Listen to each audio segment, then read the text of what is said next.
Alô, gente querida, gente boa de Deus, em todos os lugares onde eu estou sendo visto agora e estarei sendo visto aos milhares depois e em qualquer outro tempo, hora, uso horário ou ocasião, porque a palavra que você está recebendo não tem prazo de validade.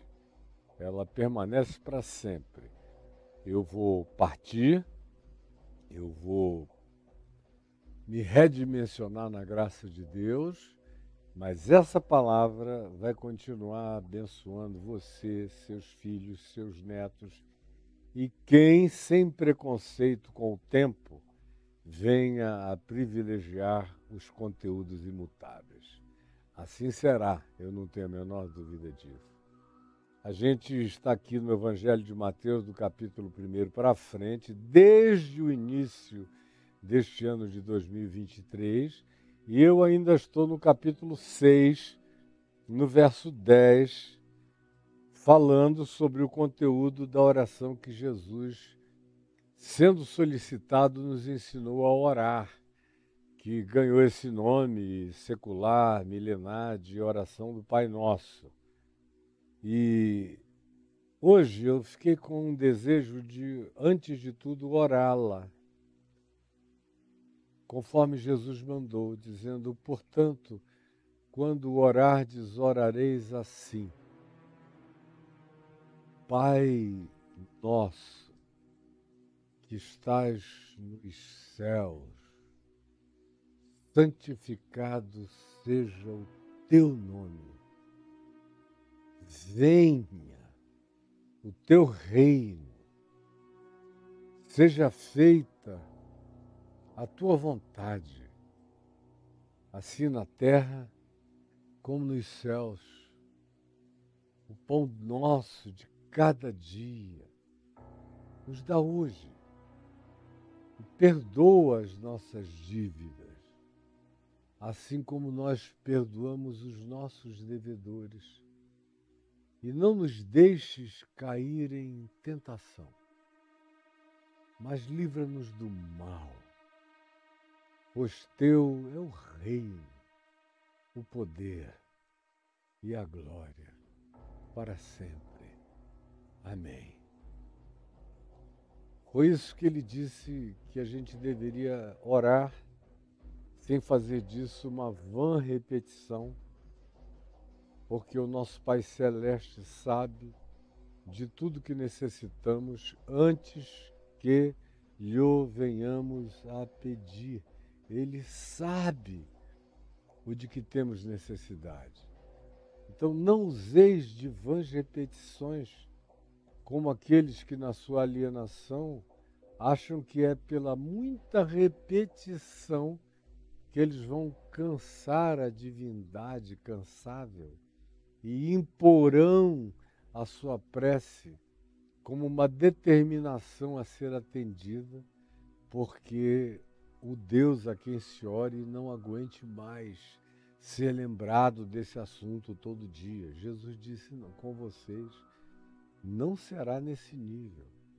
O vosso Pai Celeste sabe o que tendes necessidade, conhece vocês, sabe vocês. Então vocês vão orar assim: eu venho, verso a verso, e a gente começou nesse portanto, chamando o contexto antecedente todo para iluminar o significado que vem depois. Falamos sobre o significado do Pai, Pai de todos, Pai para todos. Quem são esses nossos Pai Nosso? Qual a amplitude, a abrangência, como ela não tem nada a ver com fronteiras de religião de qualquer natureza, porque Deus não vê como vê o homem vê a religião, as morais, os códigos, as doutrinas, o behaviorismo, a comportamentalidade, todas essas coisas, mas o Senhor, Deus eterno, vê o coração. E vimos o significado de estar nos céus, das múltiplas dimensões, para além do espaço-tempo. Vimos o que é santificado seja o teu nome, qual o significado de santificar o nome de Deus na vida. E o que santifica o nome de Deus na existência da gente, como isso acontece. E o significado desse nome, que não é um apelido de Deus na história, não tem a ver com uma nomenclatura, com uma conjunção de letras. Tem a ver com o caráter aprendido de Deus. Quando Moisés perguntou a Deus, e quando eu chegar no Egito, quem eu direi que me enviou para libertar o povo? E o Senhor que lhe aparecera numa sarça ardente, disse a ele, dize, eu sou, te enviou. E quando indagado, lá em João no capítulo 8, Jesus saiu com essa para os religiosos que o inquiriam e perquiriam. Em verdade eu vos digo que antes que o vosso pai Abraão existisse, eu sou. Quando a profecia do nascimento dele é dada, como a gente já viu há meses atrás, quando a gente falou sobre o nascimento de Jesus, na profecia de Miqueias, no capítulo 5, no verso 2, se diz que esse, que nasceria em Belém, Efrata, era uma pequenina cidade de Judá, seria, todavia, o guia, que guiaria aqueles que fazem parte do verdadeiro Israel, que não é feito de DNA, nem de gene, e nem está circunscrito a sionismos, a fronteiras, a ideologias, nem muito menos ao Estado de Israel. Esse conceito de Israel se tornou lato, universal. É todo aquele que anda na mesma fé do espírito de Abraão, que esperou contra a esperança e que viu o invisível pela fé. Esses são aqueles que Paulo diz nas suas cartas, e diz especialmente escrevendo aos Romanos e aos Gálatas, que constituem o verdadeiro Israel, transversico de Deus, para além dessa mesquinharia mínima de gene e DNA e supremacismos genéticos ou de qualquer que seja a natureza surtada. Então, a gente aprendeu já isso, vendo aqui o significado do nome. Tem a ver com quem é o caráter, o que é o conteúdo constitutivo do caráter do Deus eterno, que é amor.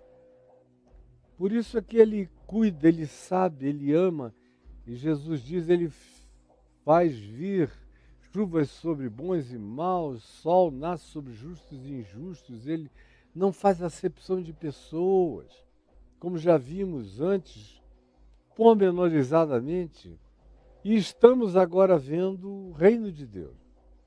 Já é a nossa terceira conversa sobre o reino de Deus. E ontem eu simplifiquei ao máximo para todo mundo entender.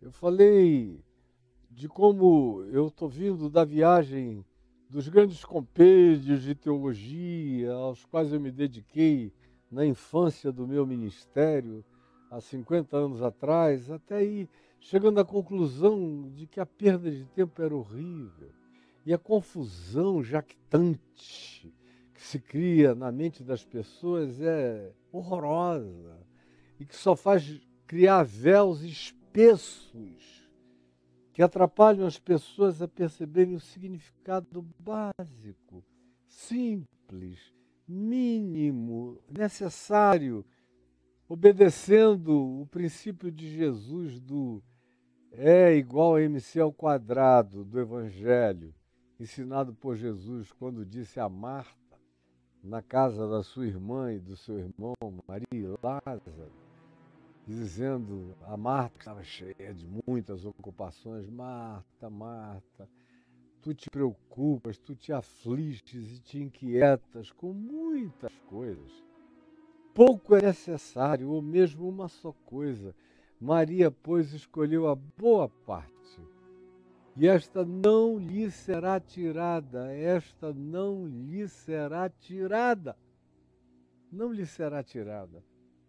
A gente tem que aprender a ir escolhendo a boa parte, aquilo que é essência, ao invés de nos perdermos na multidão das letras que só geram confusão e das doutrinas de fabricação humana que só produzem presunção.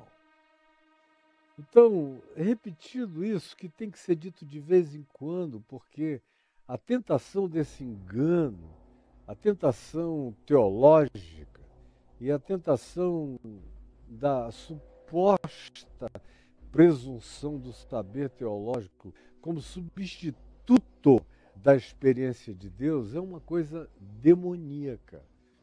E aí as pessoas passam a vida inteira agarradas na teologia, para na hora da morte descobriram que falaram de Deus a vida inteira e nunca o conheceram, nunca o provaram, nunca comeram o cardápio que eles conheciam tão bem num texto, mas nunca comeram o banquete oferecido. Aí não souberam viver, não souberam amar, não souberam dançar, não souberam fazer amor, não souberam se divertir, não souberam chorar, não souberam se dar, não souberam ser, não souberam ressignificar a existência à medida em que foi e seja necessária, não souberam. Ficaram presos num castelo de letras e morreram na masmorra do castelo, apavorados com o fim da existência, porque é como Jó disse: eu, antes de te experimentar no empirismo da dor e no esmagamento do absurdo da tua presença, sem explicações, me fazendo saber que te conhecer é acolher o absurdo pela fé. Antes disso, eu te conhecia só de blá, blá, blá, só de ouvir, mas agora os meus olhos te veem, justamente quando Deus estava mais invisível do que nunca. É quando, pela fé, ele diz: os meus olhos agora te veem.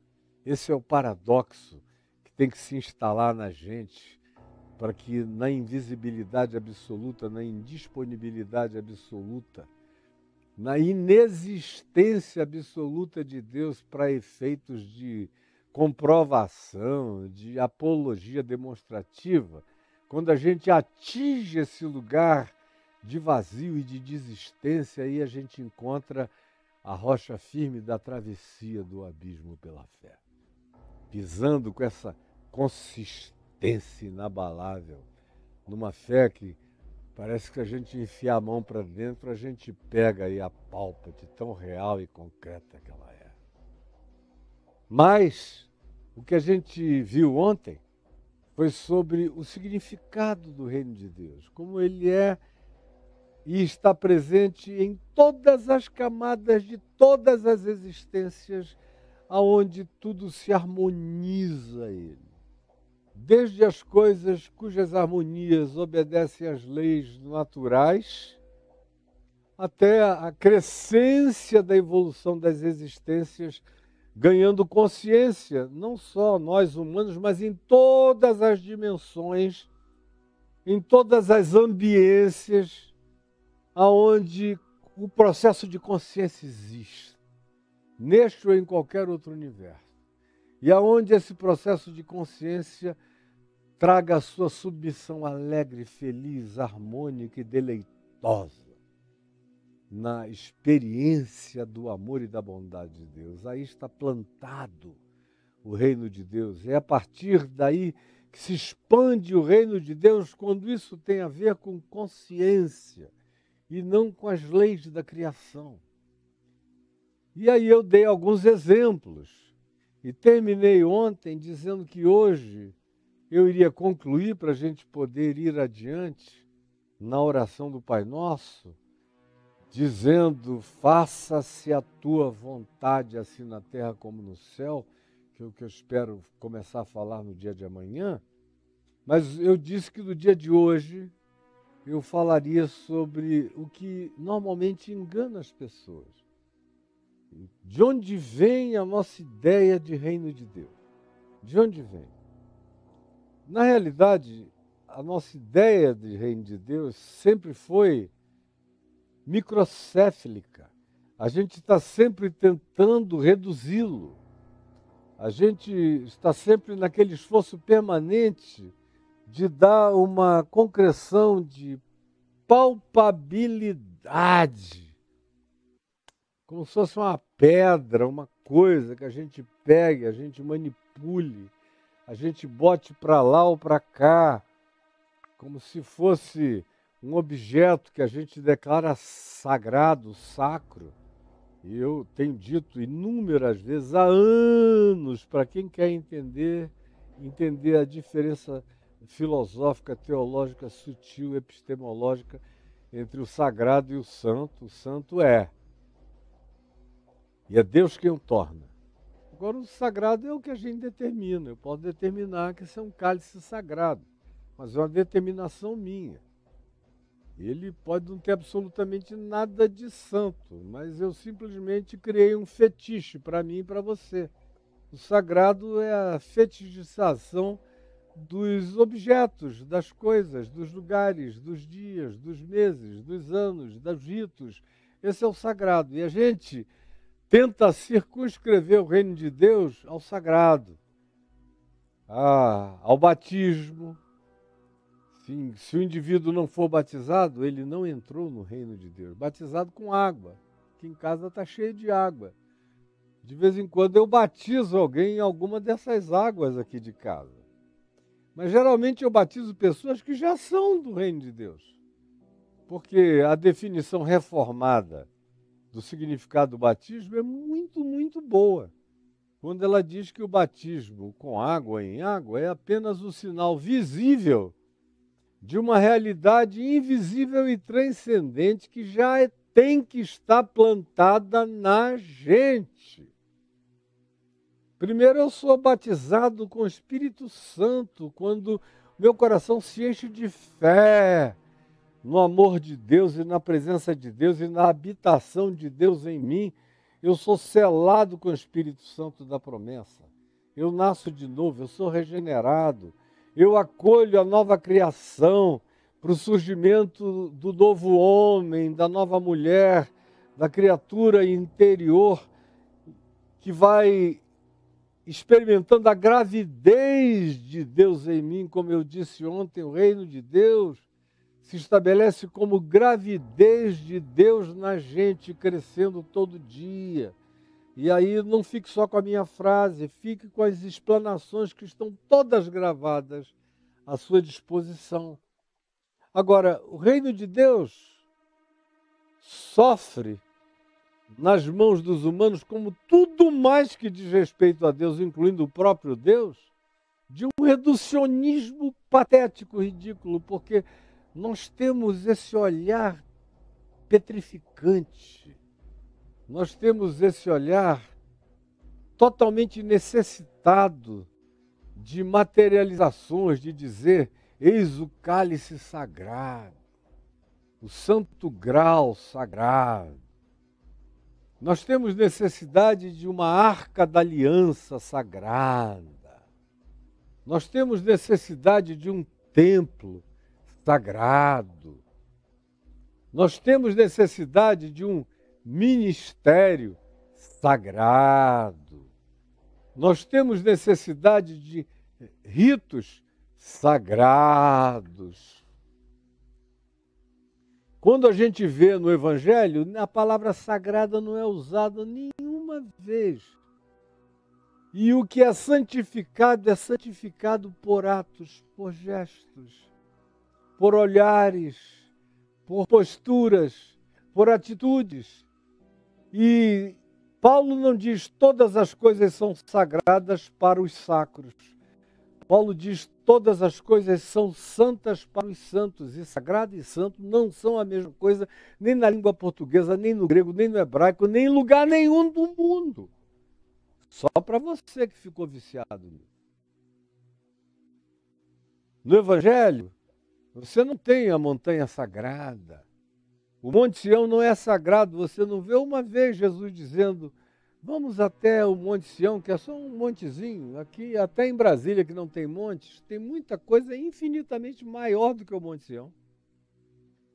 É só uma simbolização, é um arquétipo de uma localização geográfica de acordo com a limitação do processo de milênios de desenvolvimento ali, e que acaba sendo o pai do sionismo. O sionismo é a volta para Sião, para o monte que é nosso, que é de Deus, que é sagrado. Essas guerras que a gente está assistindo, elas não acontecem por causa do que é santo. Elas estão acontecendo por causa do que seja sagrado. O santo para guerras, o sagrado cria as guerras. Cada um quer ser o dono do sagrado, da doutrina sagrada, da mesa sagrada, da comunhão sagrada, da Eucaristia sagrada, do templo sagrado, do batismo sagrado, da doutrina sagrada, do dogma sagrado. E é sagrado pelo homem. E a etimologia já diz, é o que nós constituímos e separamos para ser aquilo que nós determinamos. O santo é livre, o santo é. Ninguém determina, ninguém condiciona. Ele acontece mesmo contra a sacra vontade dos donos da sacralização. O santo é o samaritano, que era dessacralizado por todos os judeus. O santo é o centurião romano, que era o pagão abominado, chefe das forças de ocupação da Galiléia. E Jesus disse: olha, eu nunca encontrei ninguém como esse cara, nenhuma fé como a dele. O santo está na Cirofenícia, fora das fronteiras de Israel, que não sabia de nada, mas se separou do resto do commonness, daquela vidinha medíocre da percepção de todos, e deu um salto quântico na sua percepção de fé e disse: eu sei que se tu disseres uma palavra, minha filha vai ficar livre. Que tem graça sobejando para o mundo inteiro, inclusive para mim. Isso o homem não cria, isso nasce do coração, da autenticidade e da espontaneidade do ser. Mas toda a dinâmica da mente humana, idólatra, porque a mente de todos nós é idólatra. É por isso que o mandamento mais primitivo nos estimula dizendo: olha, Deus é invisível, não esqueçam disso. Adorem-no na sua invisível indisponibilidade, mas façam-no em espírito e em verdade. Porque os céus dos céus não podem contê-lo, mas ele habita com o quebrantado e o contrito de coração. Além disso, a gente vê que o segundo mandamento é: não farás para ti imagens de escultura, nem coisa alguma que vire sagrada. Isso é de uma sutileza tão imensa. Eu vejo gente que acha que ficou livre de todo tipo de idolatria, mas nem tanto. Hashtag só que nem tanto. Porque os condicionamentos do sagrado que nos ninaram, que nos embalaram, estão presentes desde os lullabies, que foram os embaladores dos cânticos religiosos nos nossos leitos infantis, penetraram o nosso inconsciente. E eu vejo mesmo pessoas que são capazes das viagens teológicas e filosóficas as mais amplas, todavia tropeçarem nessa necessidade de sacralização fetichista. De hora, essa é uma hora sagrada. Por quê? Começou um culto. Eu digo: eu não sabia que culto começava. Eu aprendi em Cristo que culto não terminava, que culto é a vida. E que nem a minha morte parará o meu cultuar. Porque eu sou um culto. O meu corpo é um culto. É um sacrifício vivo, santo e agradável a Deus. Que esse sim é o meu culto racional, o meu culto lúcido, o meu culto de consciência.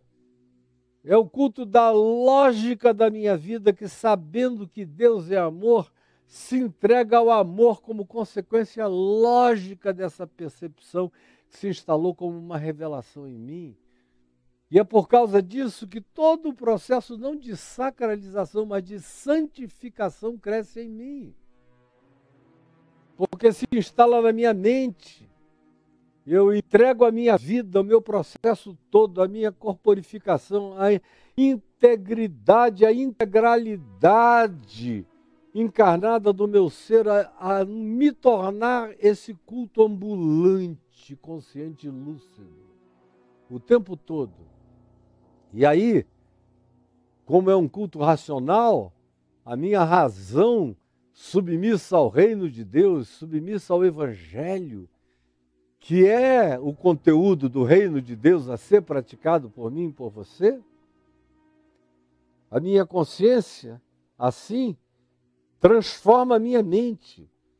E não vos conformeis com este século, Paulo diz em Romanos 12, já no verso 2. E não vos conformeis com este século, mas transformai-vos. É um estado de existência mutante, todo dia. É uma conversão incessante. É algo que não para de crescer como a vida. Se estagnar, em havendo essa estagnação, é o prenúncio da morte. A vida não cessa, ela prossegue, ela cresce, ela se regenera, ela se refaz, ela se remolda, ela se reformoseia, ela se amplia, ela se aprofunda, ela não tem limites, ela não tem teto, ela prossegue sempre. Ela é existencialmente hebreia, ela não para no seu caminhar na direção de se tornar conforme a vocação para ser, conforme a imagem e semelhança de Deus revelados em Cristo Jesus, que é o homem dos homens, que é o Deus dos deuses, em quem eu sei como homem deve ser e como Deus é. Aonde eu tenho tudo, aonde eu tenho a síntese necessária e completa de todas as coisas. Agora, a nossa idolatria intrínseca é impressionante. Eu vejo muito pouca gente que atingiu esse nível total de ateísmo sacralizante. Porque a santificação do reino de Deus em nós, a consciência santificada do reino de Deus em nós, cria uma espécie de ateísmo sacralizante dentro da gente. A sacralização que faz parte da nossa idolatria intrínseca, que precisa de uma arca, que precisa de nem que seja de uma cobertura, de um pano branco santo para cobrir uma mesa, e eu pegar a mesma mesa de todo dia e dizer agora ela se transformou na mesa do Senhor, ou separar um pouco de água em algum lugar, dizer Senhor, eu separo essa água para batizar fulano. Se eu não fizer isso, parece que se eu pegar direto da torneira, sem pronunciar nenhum rito mágico, a água ainda não está adequada, não está santificada. Para aquela finalidade, ela precisa ser antes sacralizada. Isso tudo tem a ver com a idolatria. A idolatria não só de objetos, segundo a imagem e semelhança do homem, ou de animais, ou de coisas, ou de estrelas, ou de objetos, ou de qualquer outra coisa, que a gente magifique, que a gente fetichize, mas também essa manifestação da sacralização de elementos se não forem devidamente sacralizados, parecem não cumprir as finalidades para as quais eles são apenas uma simbolização simples. Mas que mais do que simbolização precisam virar outra coisa na mão da gente. Então eu sei que todo mundo que está me vendo aqui, todo mundo, sem exceção, com muito poucas exceções, e quando eu encontro alguém que não foi preparado por nenhuma sacralização, para mim é uma maravilha. Como ontem eu fiquei conversando 3 horas mais ou menos com uma pessoa linda que conquista meu coração a cada dia pela pureza das manifestações do ser, não poluído por nenhuma forma de religião, de filosofia, de pré-compreensão sacralizada. E aí é uma delícia quando você vê aquela alma virgem sendo desvirginada pela santidade do Evangelho, engravidando aquele coração que nunca teve que fazer aborto religioso, está colhendo a graça de Cristo com uma leveza enorme, com uma alegria total, mas é tão difícil encontrar, porque a maioria de nós vai ter que primeiro fazer abortos sacros, abortos fetichistas, abortos idolátricos, abortos das nossas arcas da aliança, das nossas tábuas da lei, dos nossos santos graus, dos nossos elementos fetichizados pela nossa necessidade de sermos proprietários do sacro, ou de sermos profissionais do sacro. Porque eu cresci num ambiente onde quem não era pastor era um ser secular. E a grande ambição de algumas pessoas era o ministério sagrado, o sacro ofício, que vem de sacrifício. Sacrifício decorre de sacro ofício. Então era aquela vida que vivia para o sacro ofício, para a prática sagrada dos sacrifícios. Que coisa mais patética. E querendo que se pratique isso em nome de Jesus, e por Jesus e para Jesus. Quando tudo que você não encontra em Jesus é nada sagrado, até aquela ceia última, que ele mandou preparar no cenáculo em Jerusalém, tomou com os seus discípulos e discípulas, e com quem que estivesse com ele naquele cenáculo, naquele dia, em momento algum ele chamou de vede bem essa sacra mesa. Não. Ele só disse, eis aqui o pão, isto é o meu corpo, eis aqui o vinho, esse é o cálice da nova aliança no meu sangue. Todas as vezes que o beberdes, em qualquer circunstância, em qualquer lugar, na mesa de vocês, em qualquer mesa, em qualquer bar, em qualquer lugar, façam tudo com gratidão. Toda vez que vocês pegarem o pão, o alimento, a comida, isso que simboliza a continuidade da vida, da produção da energia vital e das outras formas de energia em vocês, façam isso com essa gratidão santificadora. Bebam vinho ou a água ou qualquer coisa que seja alimento para a vida, com essa alegria santificadora. Tomem café como ceia santa do Senhor, com toda a liberdade e leveza com a qual você entra numa padaria, come um pão e toma um café. Mas faça isso com gratidão, porque o nosso chamado é para um culto ininterrupto, para uma vida que é santificada em cada passo, em cada movimento, em cada batida do meu coração, em cada inspirar e respirar do meu ser.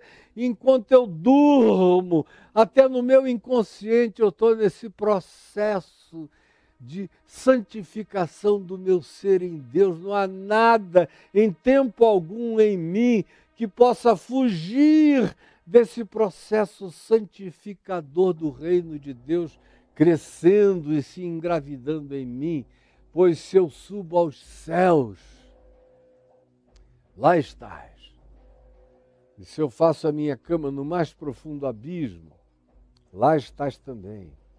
Se eu tomo as asas da alvorada e me detenho nos confins dos mares, ainda lá me haverá de guiar a tua mão e a tua destra me susterá. Se eu digo às trevas, com efeito, ao redor de mim, se farão noite, até as próprias trevas não te serão escuras, pois para ti as trevas e a luz são a mesmíssima coisa. É tudo santo para Deus. Não precisa ter mais luz, menos luz, nem coisa alguma. É tudo santo nele e para ele. Agora, o difícil é tirar isso da cabeça das pessoas. É muito difícil.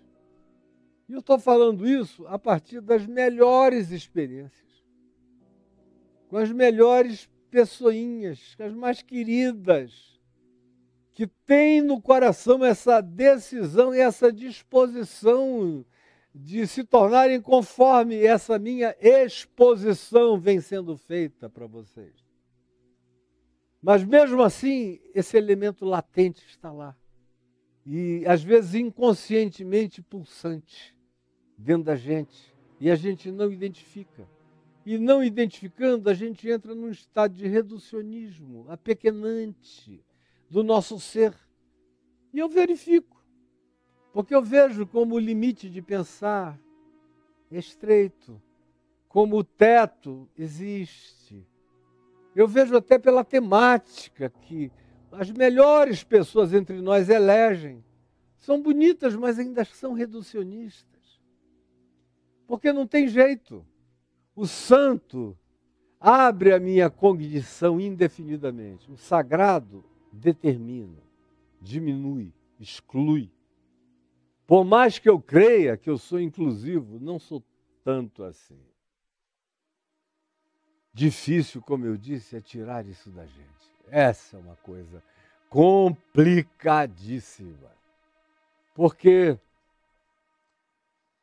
para um judeu sionista, as coisas de Deus só estarão completas e ele só estará fazendo a vontade de Deus se todos os judeus do mundo voltarem para Sião, conforme os salmos de Davi, conforme o reino extenso de Salomão, conforme os termos definidos em fronteiras por Moisés na Torá. Então, é a terra sacra, terra sagrada, que já produziu mais abominação do que qualquer outra terra planetária. Já bebeu mais sangue humano do que qualquer outra terra na face do planeta. Mas é a Terra Santa, que Paulo, há 2000 anos atrás, sendo um judeu de cabeça anos-luz na frente do seu tempo, escreveu aos Gálatas dizendo: fiquem com essa Terra Santa para vocês. Porque quanto mais sagrada, mais escravizante. Ela é uma escrava que só gera para a morte, essa Jerusalém terrena. Essa que é uma profecia poderosa que cristão nenhum quer ver. Essa Jerusalém terrena só produz morte, escravidão, guerra e ódio, separação e muralha. É Paulo quem diz. Leia Gálatas 4 para você entender o que eu estou falando. E aí, enquanto a gente não se liberta nem das fímbrias invisíveis dessas amarras, você é um Gulliver com um potencial danado, mas amarrado por linhas invisíveis que você nem percebeu e que impedem a grandeza do dilatamento da sua consciência, que pode ficar definitivamente livre dos apequenamentos, das cobranças, das vigilâncias, das surveillances religiosas e de outras coisas mais, que são apequenantes e reducionistas. Então, para um judeu, ele precisa levar todo mundo de volta para Sião, precisa derrubar o domo da rocha, a mesquita de El-Aqsa, precisa reerguer o terceiro templo. Tudo isso por causa do culto ao sagrado. O culto ao sagrado é o diabo da terra. Será que vocês, pela falta de conhecimento histórico, que não enxergam o óbvio do que Jesus está falando e do que eu estou repetindo? É terrível. Aí você chega para um muçulmano. Você tem que, se quiser ser um ótimo muçulmano, praticar o Hajj. Tem que ir uma vez na vida, pelo menos, à Arábia Saudita, a Meca. E tem que girar em torno da Caaba. E de preferência tem que entrar naquela fila para beijar o meteorito negro, que está lá numa das esquinas da Caaba, na Arábia Saudita, em Meca. Isso é sagrado, não é santo, é sagrado. Ou precisa visitar Medina, ou precisa visitar o terceiro lugar mais santo do islamismo, que é Jerusalém, a mesquita de El-Aqsa e o Domo da Rocha. Ou se você é um judeu etíope, muito provavelmente você creia que a Arca da Aliança está escondida em algum lugar na Etiópia, levada, roubada por um grupo de sacerdotes na comitiva de Menelik, um dos filhos de Abraão, um filho de Abraão com a rainha de Sabá, que é uma história judaica paralela, mas que nela colocaram esse mito do roubo da Arca da Aliança. É por isso que, se você vai na Etiópia, todas as sinagogas da Etiópia têm a Arca da Aliança, um protótipo dela, uma maquete dela. Ou as igrejas cristãs da Etiópia, todas elas têm uma Arca da Aliança por causa do sacro. Presente nisso. Aí você vê, por exemplo, as igrejas pentecostais, de escatologia dispensacionalista, nos Estados Unidos, no Brasil, América Latina, na África. Na Europa, não. Os europeus estão muito para além dessa idiotice. Eles se tornaram um continente pós-cristão e ficaram livres de uma quantidade enorme de fetichismos religiosos. Mas os Estados Unidos é um país de mentalidade extremamente atrasada, primitiva e tacanha. A América Latina toda, nós nem falamos e a África nem se diz. Então, tem que ter bandeira de Israel dentro dos templos, vocês já viram? Em alguns deles tem que ter uma Arca da Aliança lá dentro. Você vai num culto neopentecostal, não importa em que igreja seja, eles vão criar algum elemento de natureza sacra, nem que seja um arco de neon, com umas bandeirolas penduradas, um vento soprando artificialmente de baixo para ficar balançando, para você entrar no arco de fogo da bênção de Deus. O que é isso? Senão o aproveitamento da idolatria do sacro, do sagrado, fetichisticamente instalada no DNA dos seus condicionamentos. E você entra achando que está fazendo a vontade de Deus. E um crente dessas mesmas linhas de natureza escatológica, que cultua o Estado de Israel de 1948 para cá, porque antes disso, durante quase 2000 anos, com a ausência de Israel na terra da Palestina, sem Estado, sem lugar para estar, acabou essa escatologia que fazia de Israel o relógio de Deus. Foi de 48 para cá que isso virou uma coisa universal. Antes disso, você tinha Ellen White, algumas figuras das testemunhas de Jeová, com essa escatologia, mas não tinha se universalizado como aconteceu de 1948 para cá. Mas é uma escatologização fetichista. Jesus só volta se o Estado de Israel existir. Condiciona a volta de Jesus a um estado de coisas.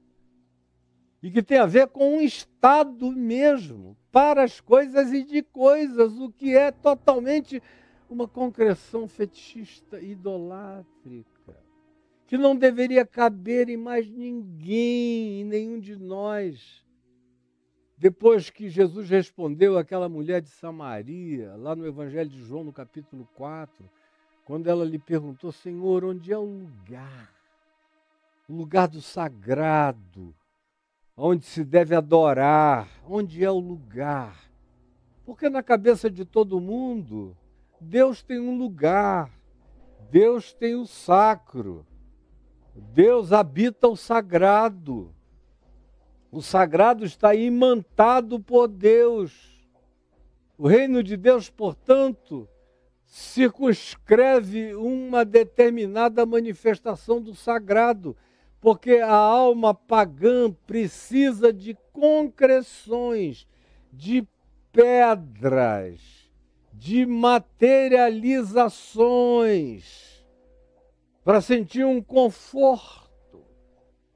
Porque não basta amar e adorar a Deus em espírito e em verdade, sem lugarização divina, porque Deus habita o coração e o coração não é um lugar.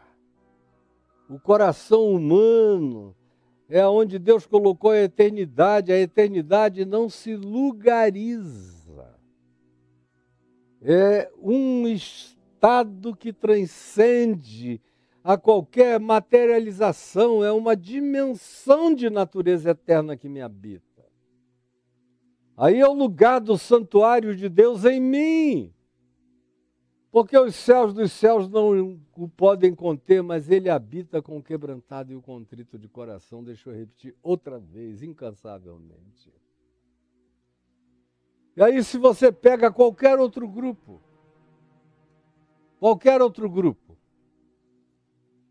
para, por exemplo, certos protestantes, uma visita a Wittenberg, na Alemanha, é uma visita sacra ao berço do protestantismo, às 95 teses de Lutero.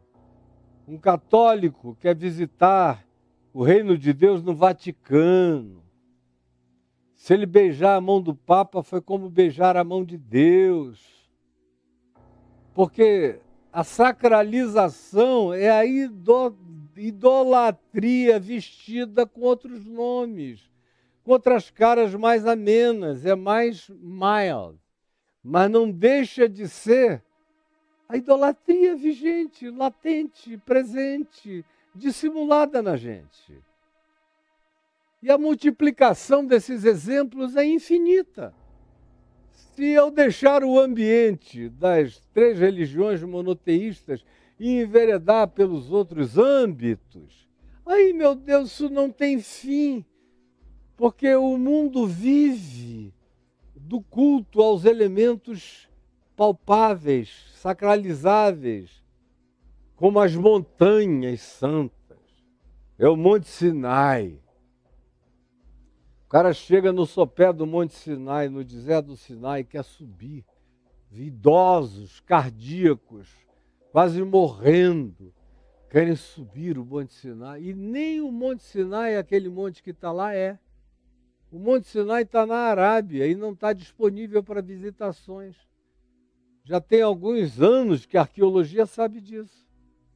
Mas aquilo ali foi uma eleição feita de maneira despótica pela mãe de Constantino, Helena, porque já tinha um monte de monges do 2º século e do 3º século cristãos indo para aquele lugar no deserto do Sinai para se dedicar à meditação, como monges, ermitões, afastados do mundo, essa coisa toda. Então já era um lugar que era tratado como sacro e ela sacralizou.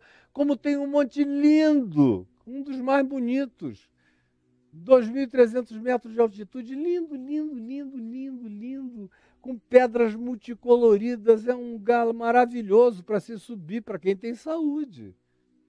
Do contrário, é só sacrifício, sacro ofício. Você chega morto e alguns nem aguentam. Eu já subi várias vezes para ver o nascer do sol. E sempre dizendo às pessoas, olha, nós vamos subir para ver o nascer do sol. É só isso. Moisés não recebeu lei nenhuma e nem coisa alguma. E mesmo que tivesse sido aqui, não valeria o sacrifício.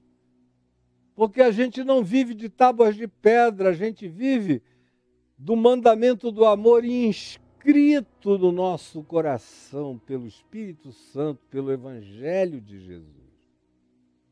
A partir dessa inscrição, dessa inscritura no coração do ser, é que a gente vive. É isso que define o nosso caráter, o nosso comportamento, a nossa vida, o nosso pensamento, a nossa atitude, a mente de Cristo em nós. Agora, vai propor essa troca para as pessoas, mesmo para as mais bonitinhas e mais lindas de todas elas. Elas até te ouvem com um sorriso respeitoso, carinhoso, mas na prática, todo mundo tem lá o seu cálice sagrado, tem o seu santo grau, tem a sua coisa, tem até um lugar na cama onde eles se ajoelham, dizendo, toda vez que eu me ajoelhei aqui e orei, Deus me ouviu. Bonitinho e pagãozinho, do mesmo jeito. Como tem aqueles caras supersticiosos, que toda vez que saem para fazer um negócio decisivo, vestem sempre a mesma camisa. Mandam lavar, passar e vestem, porque toda vez que eu vesti essa camisa, as coisas deram certo para mim. Eu consagrei a Deus um dia e continua consagrada. O que é isso senão uma prática idolátrica dissimulada? Você vê, por exemplo, aí alguns tomam como exemplo Atos dos Apóstolos, capítulo 19, quando se diz que até os aventais, lenços e objetos de uso pessoal de Paulo eram levados aos doentes, aos possessos endemoninhados pelos parentes que iam ouvir Paulo pregar e pediam coisas e tentavam levar coisas, ou pediam para Paulo orar sobre objetos, para eles levarem para os doentes, os enfermos, os possessos, para que eles ficassem livres. E aí usam isso como argumentação da sacralização, ou quem tem uma outra linguagem de natureza energética superior, dizem para a energização da energia de Paulo naquele objeto, para o objeto carregar o poder energético. O que não deixa de ser uma mediação profundamente diminuta e pagã. Não deixa de ser uma superstição de um outro nível. De modo que o reino de Deus habita crucifixos. Não, esse crucifixo, quando eu estou com ele, eu sei que Deus me empodera. Você está me vendo aqui com esse monte de alianças. Não tem nada sacro aqui. Só tem simbolização de amor. Nada sacro. Nada. Tudo aqui é santo, mas não por causa do objeto, por causa da decisão. Essa é a aliança de 50 anos do meu pai, que antes dele morrer ele me deu. Como o dedo dele era bem mais grosso do que o meu, à época já era. E hoje em dia eu estou muito magrinho, com 70 quilos, aí ficou esse espaçamento enorme aqui, ó. Por isso é a primeira. Essa outra aqui é do meu casamento, eu e a Adriana. Aí como eu estava morrendo, e eu e ela não esperávamos que eu tivesse mais do que 10 anos de vida, que eu talvez chegasse aos 50, 54, por aí, e a gente tinha acabado de se encontrar, cheios de paixão, de amor, de alegria, e num dia de choro, de amor apaixonado, ela me disse, meu Deus, eu passei a vida te querendo sem saber, te buscando sem imaginar, e te encontrei. E você tem tão pouca saúde que vai partir, pode partir a qualquer momento. Mas vamos fazer o seguinte, vamos mudar a contagem de tempo para nós? Então, cada 3 anos ou 5 anos, eu creio, que nós vivermos, a gente bota uma aliança nova no dedo. Porque eu queria fazer pelo menos 25 anos de casamento com você e não vai dar tempo. Olha só como a gente é precipitado na nossa ignorância. Foi bonitinho, foi lindo, está aqui. Lembra a história e lembra o simbolismo do nosso amor, mas não tem nenhuma sacralização de nada. E agora, daqui a mais 1 ano e meio, a gente vai fazer 25 anos de casamento. E não tem mais falange, falanginha, nem falangeta para botar nada aqui, isso já acabou há muito tempo. Como esse anel aqui, ela me deu, não para marcar nada sacro, mas para celebrar a etariedade dos meus 50 anos, quando eu fiz 50 anos. No mesmo ano em que eu morri, que eu sofri uma parada cardiorrespiratória 2 meses antes dos meus 50 anos, eu teria morrido aos 49, fui ressuscitado e fiquei de segunda-feira, 1 da tarde, até quarta-feira, às 7 horas da noite, entubado e tudo mais, mas eu nem tenho memória disso, parece que nunca aconteceu, porque eu saí daquilo ali quase que ressuscitado, infinitamente mais forte. E hoje tudo que eu não penso é nisso. Eu projeto cada vez mais a minha vida para mais distante, para mais longe. Se ela acabar antes, é um problema dela. Eu estou vivendo com projeções de esperança todos os dias, com uma alegria maior, com força vital dentro de mim, muito mais poderosa. Eu só estou magrinho e idoso, mas forte e intenso. E vou morrer cada vez mais forte, cada vez mais intenso e cada vez mais lúcido com a graça de Deus. Mas eu não carrego na minha dessacralização de tudo nada que não seja o reino de Deus na sua manifestação invisível, como Jesus disse. O reino de Deus não vem com visível aparência, em nada. E o sagrado se visibiliza, o santo é que habita o invisível. O que seja espírito e verdade. Mas você tem muita dificuldade. Até, por exemplo, pessoas que querem se batizar. Tem muita gente que me diz, eu queria me batizar com o Senhor. Vai ter gente para ver? Eu digo, se você quiser. Eu posso convidar a minha família ou alguns outros amigos para virem testemunhar o seu batismo. Você precisa disso? Não, é porque eu queria que outros vissem. Eu digo, então você pode gravar, alguém grava, você fica com a imagem e mostra para quem você quiser. Agora, para fins objetivos e práticos, de acordo com Jesus, ninguém precisa ver nada. Ninguém. Tinha um eunuco, que era ministro da economia da Etiópia, que foi batizado por Filipe, no meio do nada, no Vale de Saroque, no hoje chamado Ribeiro de São Filipe. Foi batizado e seguiu alegre o seu caminho, e aquele que o batizou foi arrebatado, trasladado. Saiu e viajou quilômetros em menos de um átimo de segundo. Ele apareceu em Azoto, que é o Asdod do Velho Testamento, uma antiga cidade dos filisteus. Pois bem, não precisa ter ninguém. Aquele que testemunha está presente.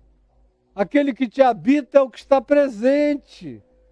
E você está lúcida e conscientemente tomando posse disso, e eu lúcida e conscientemente ministrando isso sobre a sua vida, muito mais para ser um testemunho histórico de você, para você, do que para ser qualquer outra coisa.